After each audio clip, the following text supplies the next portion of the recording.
Hello, new school chess players. We've got our third video for the day. I'm sorry you guys can't see my face, but I really want to be able to show you guys a lot of the chessboard, and I wanted it set up as well as I could for that angle. Um, Today we're going to have a pretty quick lesson. However, it's going to be a really powerful lesson. This tactic will help you win games undoubtedly.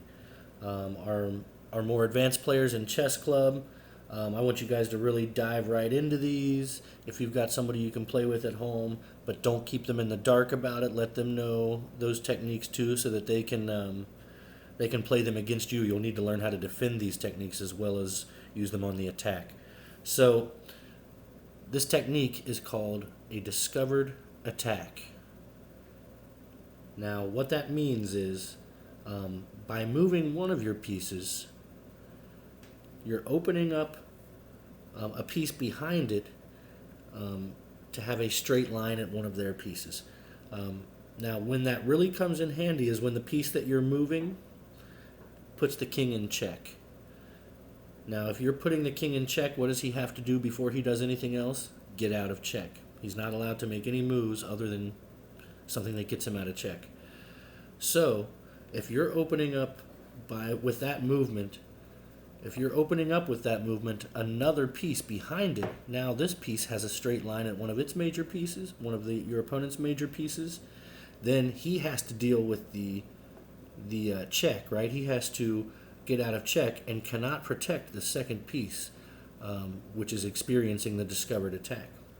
Now I'm going to give you guys a good look at this chessboard and explain where everything's located here for the first exercise. Now white and black have both castled. Here's white's king. Or actually, I'm sorry, it does not look like white's king has castled. But black back here is in his own corner. The king and the rook on his side with 3 pawns directly in front of him. Now, right here we've got the black bishop, and right here we've got the black queen. Notice that the black queen is lined up with, on white's side, a bishop and then a rook. That's important. The queen is who we're going to be taking. Of course, nobody wants to lose their queen ever. This rook is right next to the queen. Doesn't really matter much for this exercise. A couple pawns here. Now on white's side, again, I want you to notice that my rook and my bishop are lined up with black's queen. Now, I've got my queen sitting out here. My king is kind of exposed. There's no pawn in front of it whatsoever. Honestly, I would say that white is at a disadvantage at this point in the game before this move, because he is not castled and because he has no center pawns while he's not castled. That's a big problem. So, how does white take the advantage? Notice again the rook and the bishop. Now the bishop is also lined up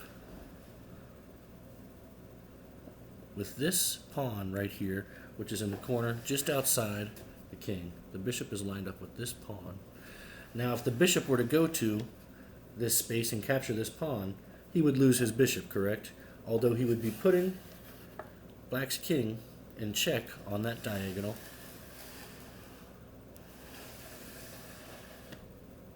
Black would take that bishop because the king can move one space and he'd protect himself.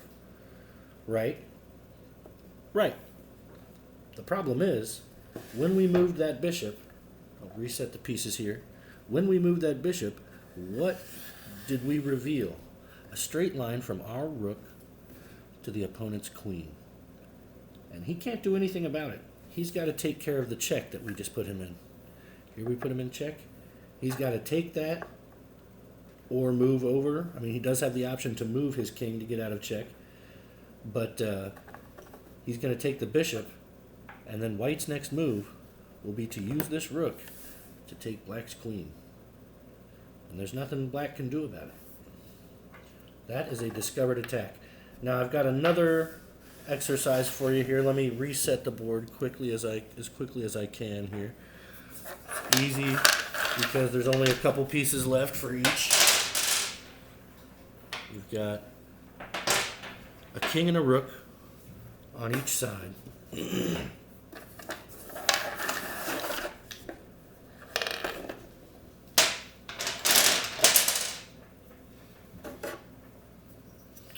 Put the rook here.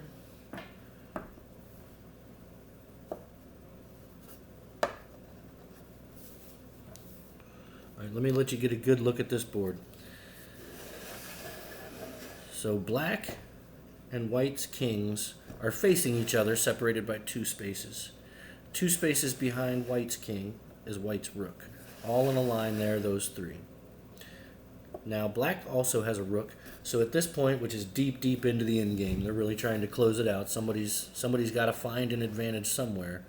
White has set himself up to get that advantage. Now, the only way to get an advantage at this point in the game is to knock out that second piece before your opponent knocks out your second piece. So, again, let me spin it all the way around so you can get a good line from this side. Our rook and our king are lined up with black's king. Black's rook is at the line behind our king, but importantly, the king can get to an attacking position for that rook in 1 space. So now what's the discovered attack here? It's actually moving your king and using it as the attacking piece. Now remember, I said at the end game, in our last lesson, the king can be a really useful attacking piece. And this is just one of those cases. And the discovered attack will be executed by moving, now it's white's turn, we'll pretend it's white's turn, moving this king just to the near diagonal to that rook there. Now what have we opened up with that move? A check on the king from our rook. The king has to get out of check. It may not move its rook to safety. So the king can move pretty much any space he wants other than other spaces that are in line with the rook. He can move to either side to get out of check. And it doesn't matter where he moves. On white's next turn, he can take this rook, and now he has the real advantage. He can use this rook to guide a king into a corner, move this king in to block off other things, other avenues of escape, and then get a checkmate. So those are 2 quick exercises on discovered attacks, and I find that the most valuable use of that tactic is by putting somebody into check. However, that can be used when you're attacking any 2 of the opponent's pieces. It'll be best used when you're revealing the attack with a piece that you wouldn't mind sacrificing. But it can be used in a lot of instances where you have a piece lined up with one of your opponent's pieces and it's blocked by another one of your pieces. Let's do one more quick exercise. This one is going to be another instance of how you can take out the opponent's queen with one of your lesser pieces. Sorry for the long setup here. I hope everybody's been doing well out there. I hope everybody's well fed and happy and content and healthy. I know we're doing pretty well at our house, but I know that might not be the case for everybody. I sure miss seeing everybody. But I'm glad we still get to connect on some level. All right, we're almost done setting up here. Let me double check. I think this is right. Yes.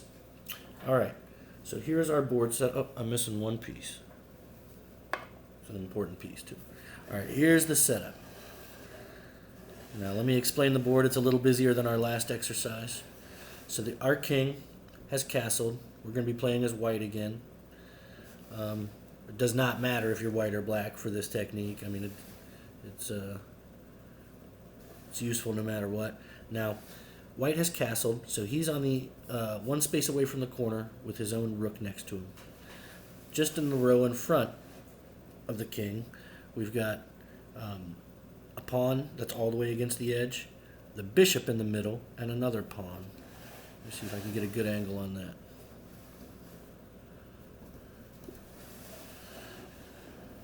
Now just in front of them, in front of the rook and pawn is the knight, in front of the king and bishop is another pawn. Over here, these pawns don't matter. Same with these pawns for black, they don't matter, they're just for flair. Now on black's side, we've got the king right in the center of this block of 9 in the corner. The rook is to the inside of him, but on the back line, and the queen is in front of it. And then there's 2 pawns, one against the edge and one next to it, in front of the king. Now, the attack might be obvious if you look from this corner angle to see that our bishop, blocked by our knight, is lined up directly with the opponent's king. Now, remember the knight moves in an L shape. That's the one blocking, that's the one we're going to move to execute the discovered attack. Now, it might be kind of hard to tell on the video here, but when this knight moves from here 2 spaces towards the opponent and 1 space towards the center, he is now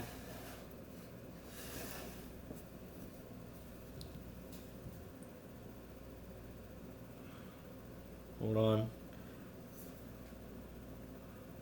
I've got my pieces mixed up just a little bit, and that helped me to see that. So I was wrong about where that queen was and the rook behind it. So when my knight is in its original position here and he moves 2 towards the opponent and 1 towards the center, he is now on the same path to the queen. The king has to get out of check with the line that's just been discovered straight from our bishop to their king. So he's got to get out of check. He can do that. One way he can do that is to block, right? Now, quick note on how to defend against a discovered attack. Sometimes a great method is to defend and block that check with the same piece that's being discovered. However, this isn't going to work in this situation. The knight would still take there. He would not be in check anymore, so he could then play something else. But you've also got another attack going on his rook immediately after. So let me show you the main move again. The knight is blocking the bishop's line straight to the king. When the knight moves 2 forward and 1 towards the center, he reveals that line from the bishop to the king. The king is now in check. He's got to move, so he can either block with the king, which is now under fire from the knight, or block with the queen, which is now under fire from the knight, or move his king. Either way, when he does so, we now have a straight shot at his queen with our knight. Same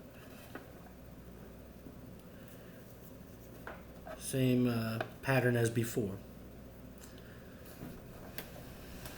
Now in this situation, if he doesn't use his knight, or he doesn't use his queen to block that check, the rook's going to get our knight, but it was well worth it to take their queen. So I hope you guys enjoyed these brief exercises and the whole idea of discovered attacks. They're really, really useful, and they can help swing the game in your favor. A lot of chess games come down to just one or two piece advantage on either side, and this is a main way to get it. Again, it was good to talk with everybody. Let me let you see my face for a minute now that we're done with the exercises. Peace out. Keep playing. I'll see you soon.